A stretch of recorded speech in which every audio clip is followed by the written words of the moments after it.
All right, hi friends. Today I'm going to read you Lily's Purple Plastic Purse by Kevin Hankes, and I want you to see if Lily is able to follow the rules that were given by her teacher. Okay, here we go. Lily's Purple Plastic Purse. Lily loved school. I love school. She loved the pointy pencils, she loved the squeaky chalk, and she loved the way her boots went clickety-clickety-click down the long, shiny hallways. Lily loved the privacy of her very own desk. Mine! She loved the fish sticks and chocolate milk every Friday in the lunchroom. Straws make everything taste better. And most of all, she loved her teacher, Mr. Slinger. For you. Mr. Slinger was as sharp as a tack. He wore artistic shirts, he wore glasses on a chain around his neck, and he wore a different colored tie for each day of the week. Wow, said Lily. That was just about all she could say. Wow. Instead of greetings, students, or good morning, pupils, Mr. Slinger winked and said howdy. He thought that desks in rows were old-fashioned and boring. Do you rodents think you could handle a semicircle? And he always provided the most tasty snacks that were curly and crunchy and cheesy.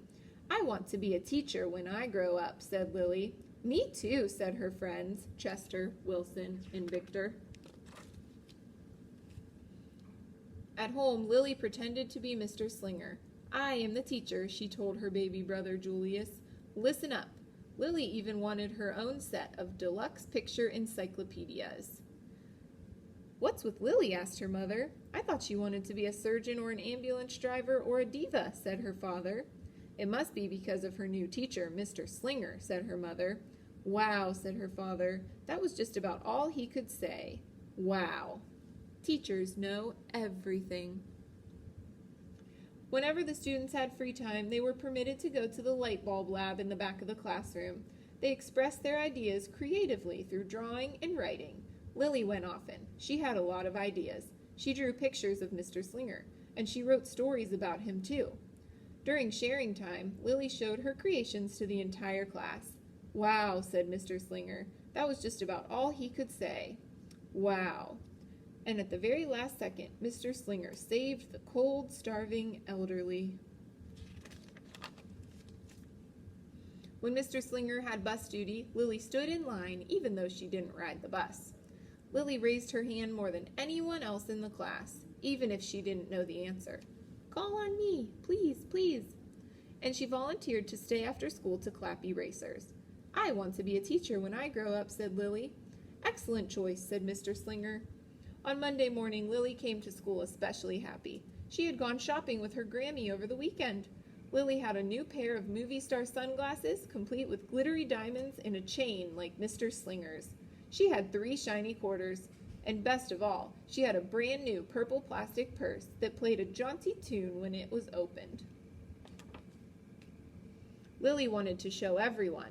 Not now, said Mr. Slinger. Listen to our story. But Lily had a hard time listening.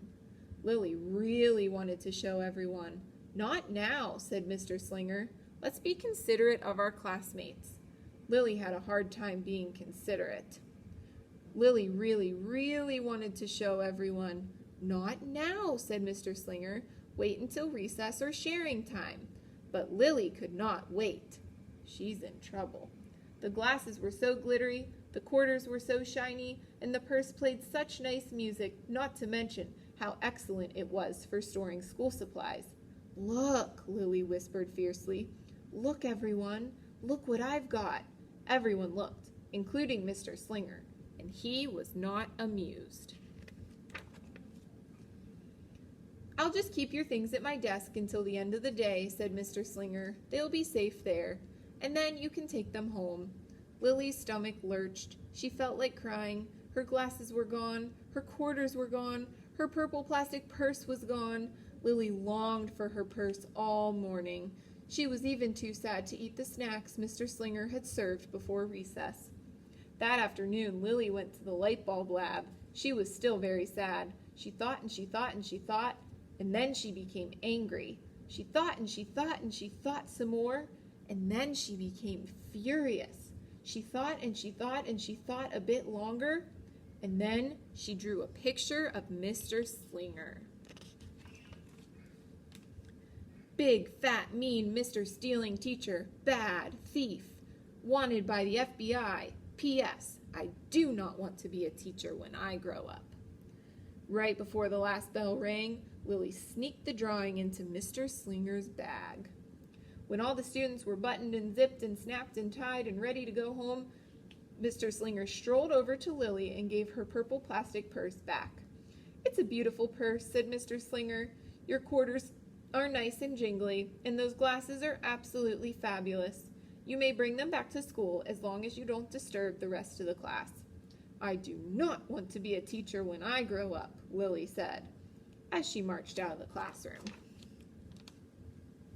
On her way home, Lilly opened her purse. Her glasses and quarters were inside, and so was a note from Mr. Slinger. It said, "Today was a difficult day. Tomorrow will be better."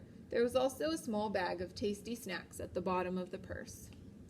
Lily's stomach lurched. She felt like crying. She felt simply awful.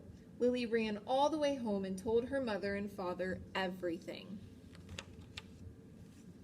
Instead of watching her favorite cartoons, Lilly decided to sit in the uncooperative chair. "I'll stay here a million years for Mr. Slinger. Why does everything always happen to me?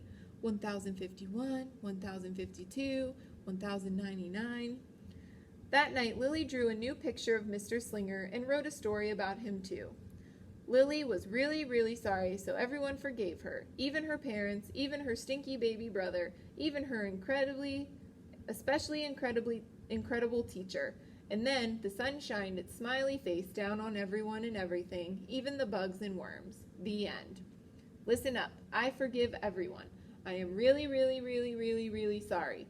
Could be the principal, nice, kind, and good." Lily's mother wrote a note, and Lily's father baked some tasty snacks for Lilly to take to school the next day. "I think Mr. Slinger will understand," said Lily's mother. "I know he will," said Lily's father. How could he resist my no-frills cheese balls? The next morning, Lilly got to school early. "These are for you," Lilly said to Mr. Slinger, "because I'm really, really, really, really, really, really, really, really, really, really, really, really, really, really, really, really, really, really sorry." Mr. Slinger read the story, and he looked at the picture, and he read the note, and he sampled the snacks. Yum, yum. "Wow," said Mr. Slinger. That was just about all he could say. Wow. "What do you think we should do with this?" asked Mr. Slinger.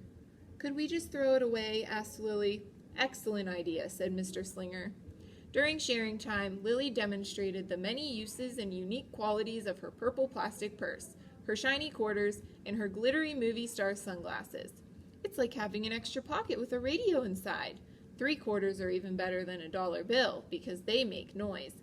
Glamorous protection from harmful rays. Then she did a little performance using them as props. "It's called interpretive dance," said Lilly. Mr. Slinger joined in. "Wow," said the entire class. That was just about all they could say. Wow. Throughout the rest of the day, Lily's purse and quarters and sunglasses were tucked safely inside her desk. She peeked at them often, but did not disturb a soul. Right before the last bell rang, Mr. Slinger served Lily's snacks to everyone's delight. "What do you want to be when you grow up?" asked Mr. Slinger. "A teacher," everyone responded. Lily's response was the loudest. "Excellent choice," said Mr. Slinger. As the pupils filed out of the classroom, Lilly held her purple plastic purse close to her heart. Mr. Slinger was right. It had been a better day. Lilly ran and skipped and hopped and flew all the way home. She was so happy, and she really did want to be a teacher when she grew up. That is, when she didn't want to be a dancer or a surgeon or an ambulance driver or a diva or a pilot or a hairdresser or a scuba diver. Accident, accident, woo, woo. Ready for takeoff. Hold still, the doctor's here. And that's the end. So now I want you to think about the importance of following rules and the consequences that might happen if we don't follow all the rules.